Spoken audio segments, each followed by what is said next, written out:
PlayStation 5 Showcase, Microsoft is not buying Bungie, and the daily gaming news recap coming right up. Welcome back to Sodi Pop right here on YouTube. Today is Monday, September 15th. I'm Matty, and this is Chatty with Matty, your source for the daily gaming news recap. We have a whole lot to discuss today, so let's jump right into it. Have my drink. Let's chat. All right, to start with, of course, over the weekend we had PlayStation announce that they are going to have a PlayStation 5 event. Finally, this has been of much discussion. Let me know below what you think they will reveal. I'm expecting price, of course, of both the all digital and the regular system with the disc drive, and then maybe a few new games. Rumored we got Silent Hill's been being talked about forever and being revisited by Konami. Maybe the bridge being repaired between Kojima and Konami. That would be so cool if they're able to do the original vision for Silent Hills that was seen in the PT playable teaser trailer. I would also like to see, there's a big speculation for God of War 2, what that could be like on next gen.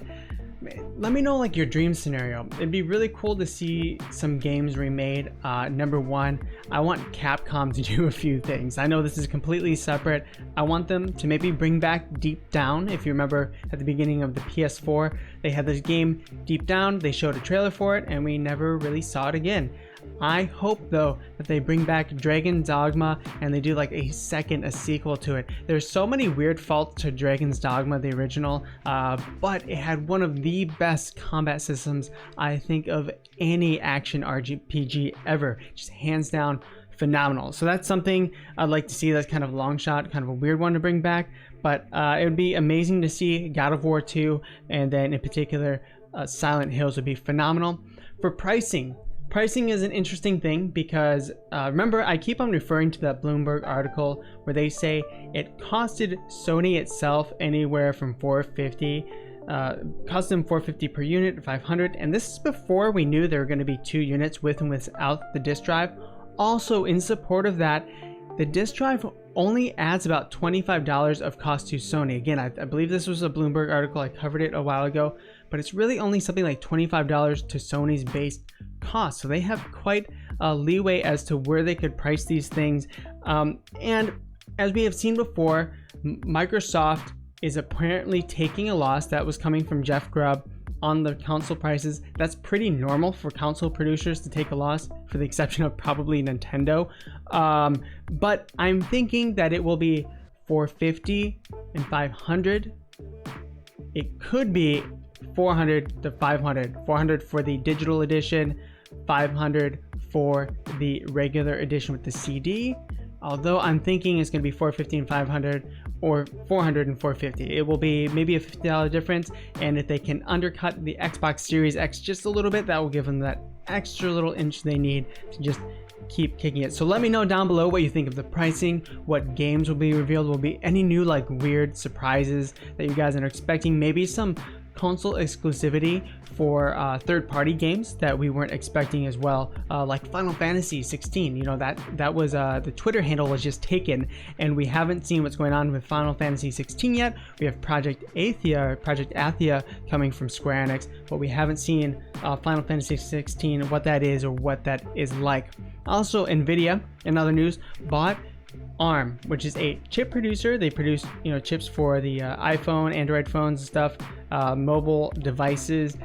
And this is a big deal because it really expands Nvidia outside of just graphics processing units. Nvidia hasn't been able to really do the reason why PlayStation and Microsoft go with AMD is because Nvidia hasn't had that side as well. There's stuff that can't talk to each other, especially in a console space, and the kind of power that they would want out of the console space. So it'll be very interesting to see the future of Nvidia and where they take this, and maybe they can be a little bit more competitive with AMD, even enter the Intel space.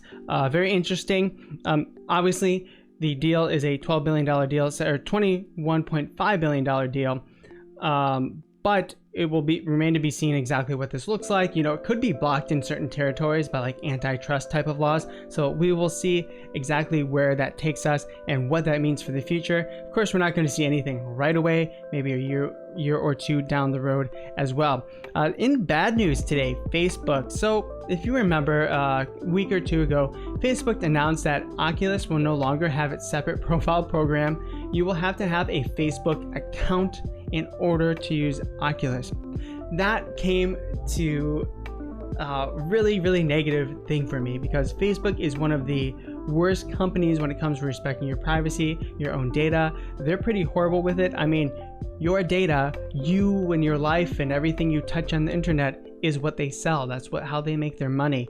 So they are forcing people who paid good money they're not getting the Oculus for free. You now have to have this Facebook account, and it's tied to your Rift and the games you play and your interest and the things you do in it. Weird. I hate that. I hate that there's no option. So this coming from Rotover, which is TOVR, it's probably TOVR, from Ben Lang here. Facebook accounts using fake names, among other violations, risk losing access to Oculus content. With Facebook recently moving to require the use of Facebook accounts with Oculus headsets, we wanted to understand how violations of the company's Facebook community standards would intersect with these headsets. The company says that the violations, including accounts that do not use the user's real name and date of birth, can result in losing to Oculus headset. Wow. Many responded to the news by suggesting that people who don't want... So he's talking about the initial news that you have to have a Facebook account. Many responded to that news by suggesting that people don't want a Facebook account should just make a fake account solely to use with their headset, but that won't fly, Facebook says. Facebook accounts are governed, he meant to say governed, by the Facebook community standards, and Facebook has confirmed that users violating those standards risk losing access to their headset. That can include violations that happen in VR or other Facebook products like Facebook.com.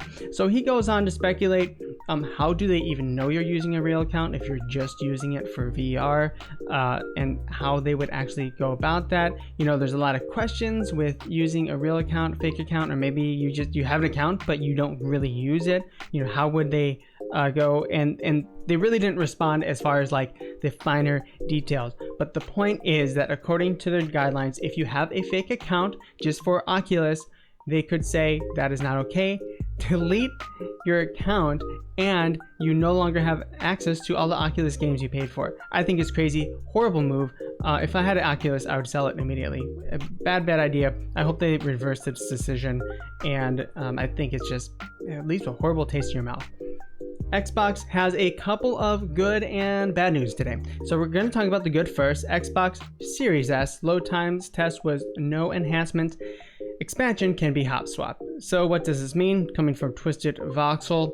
So essentially that expansion card that you can plug in, that memory card, 1 terabyte, that will probably end up being pretty expensive, anywhere about $215 for the 1 terabyte.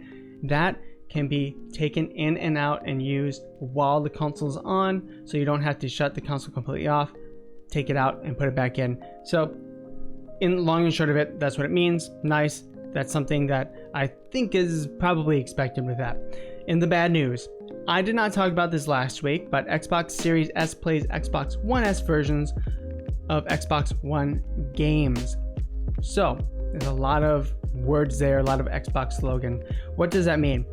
I found this out last Friday. I decided to leave it out of the show last Friday because I thought this was somewhat expected, but the more and more I kept on seeing it over the weekend and today, people are pretty pissed off about this.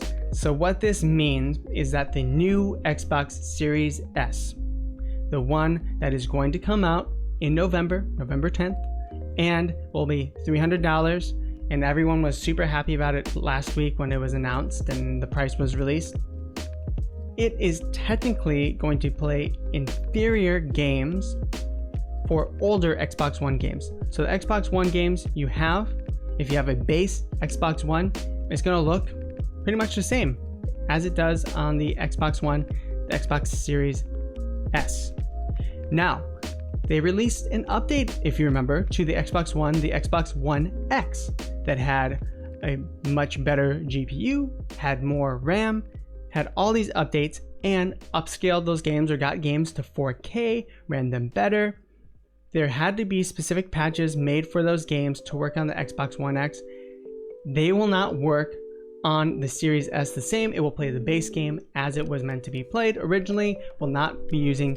So you're not going to get this updated version. It's going to run faster, better, blah, blah, blah, which is, I understand that's super weird because in the Xbox Series S marketing materials, it said it would run 1080p, 1440p, like that's what it's marketed towards. It's not going to do the upscaling to 4K that the One X does.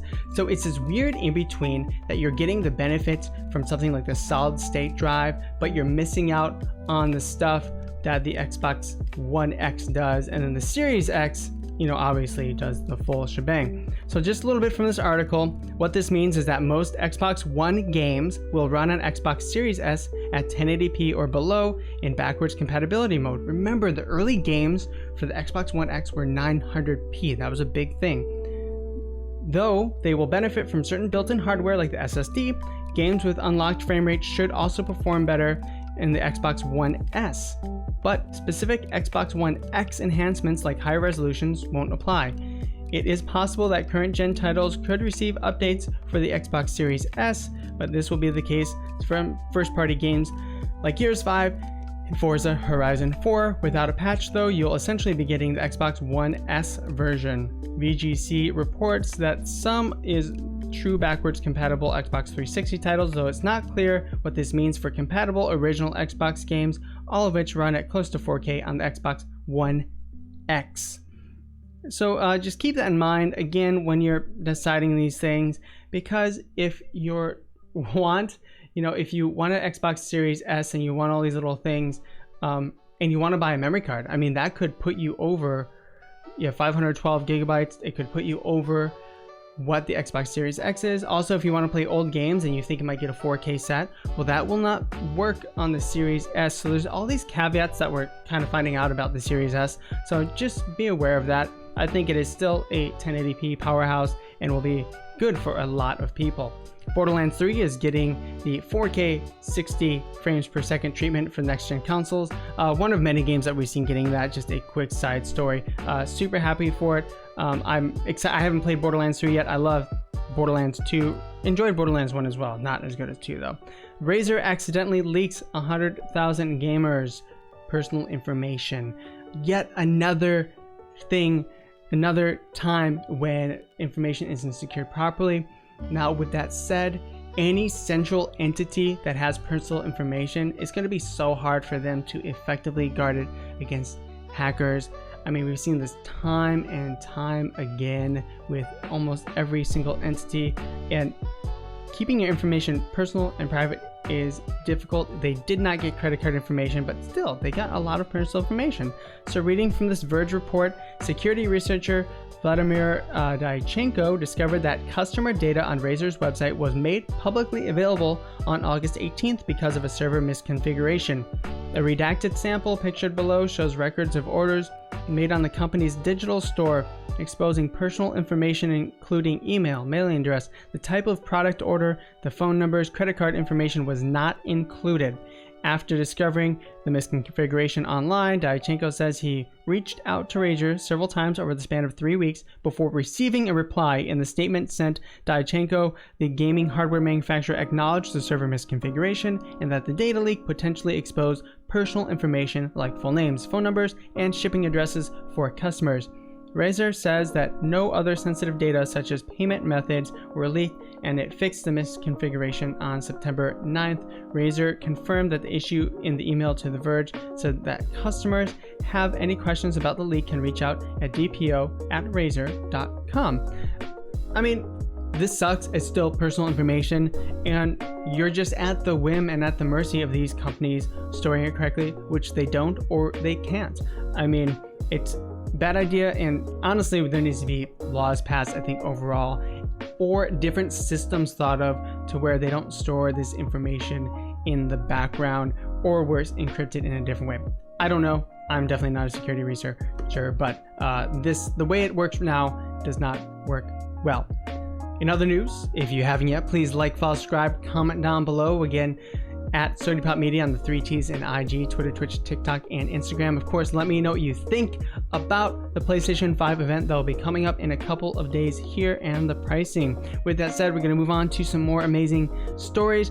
So we got a little hint at the Super Mario 3D All-Stars collection. Again, the weird kind of set of circumstances around that. It's going to be limited as far as March 31st is the last day. Apparently you can buy it. They're going to maybe put it back in the vault, or they're going to sell them separately. Who knows?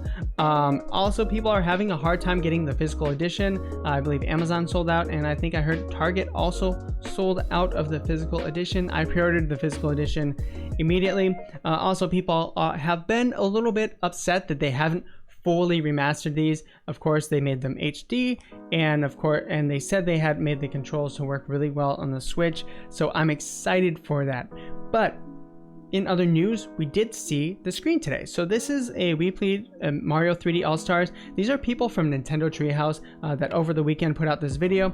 Very cool. This seems to be when you boot up the Nintendo 3D All-Stars and you want to pick which game you want to play, you can actually go on the screen, and this has a little intro to what we see here. So I'm just going to play this. It's super quick. We get to see if my thing doesn't malfunction here, we get to see them going from game to game. So we have Super Mario Sunshine in 2002, and then we're going to see Super Mario Galaxy. It gives a little explanation of what it is in the little video, and then to the right you can actually see the different CDs, because you can play all the soundtracks from all the games. So we can see some updated visuals there.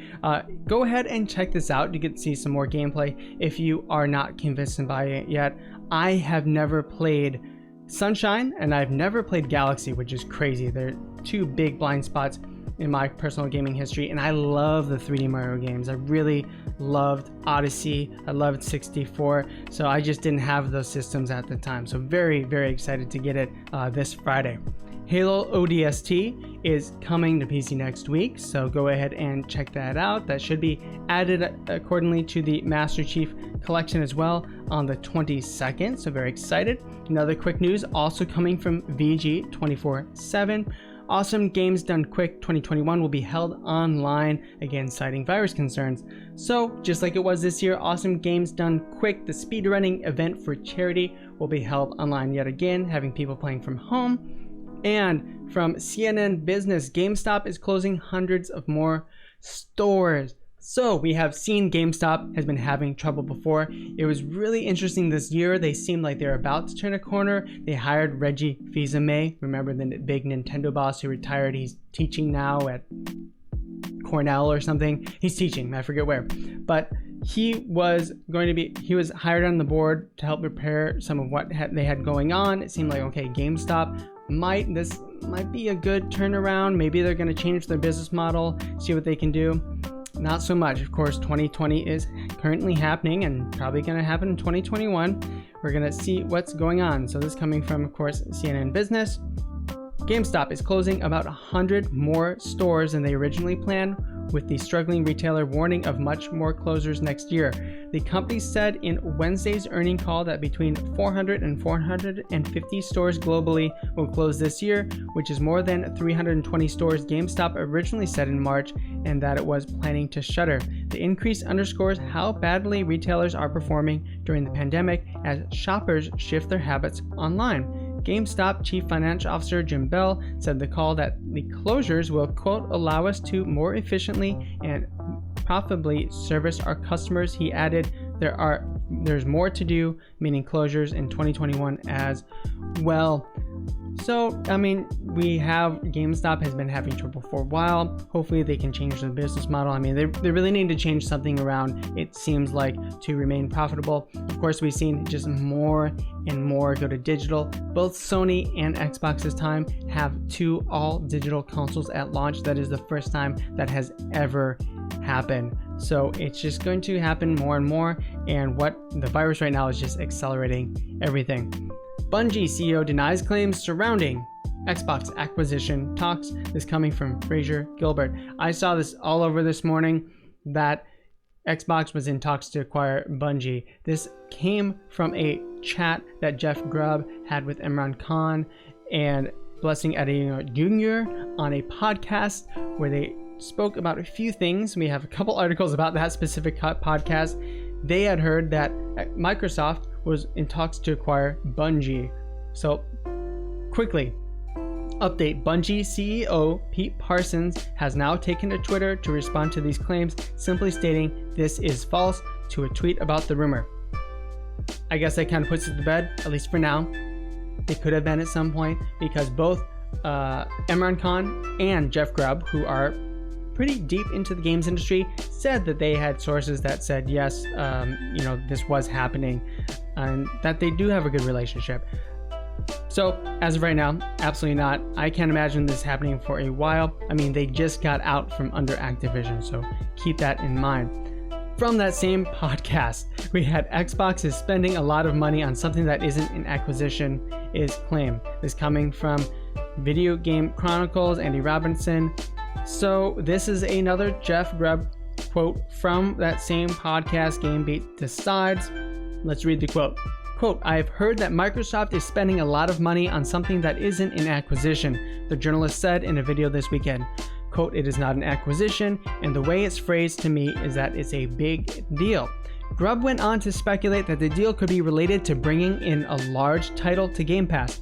Quote, "This kind of thing that would fit their model of, we're not going to try and keep things off of the other platform, we're just trying to make this the best place to play," he said. Something like that makes sense. So could we be seeing like Cyberpunk on Games Pass really early? Could we be seeing other big games, Call of Duty or anything on Games Pass?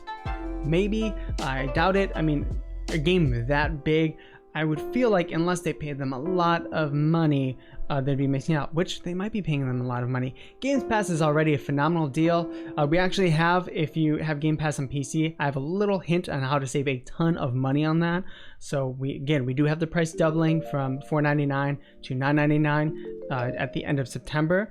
I will tell you how to parlay that. So very exciting. I just want to see like new games from Microsoft, to be honest. We saw their last thing. Of course, we have Halo delayed, and we have seen that PlayStation might be holding back, and there might be new games. I just want some new games from Microsoft. That's what I really want. Game Pass is phenomenal, but I want like more just unique stuff coming from them. We have a few sales figures to talk about. So we have the NPD. Number one is official. Tony Hawk Pro Skater 1 and 2 is the fastest game to reach 1 million units sold through in franchise history. That's awesome. People really love this game, and it definitely deserves it.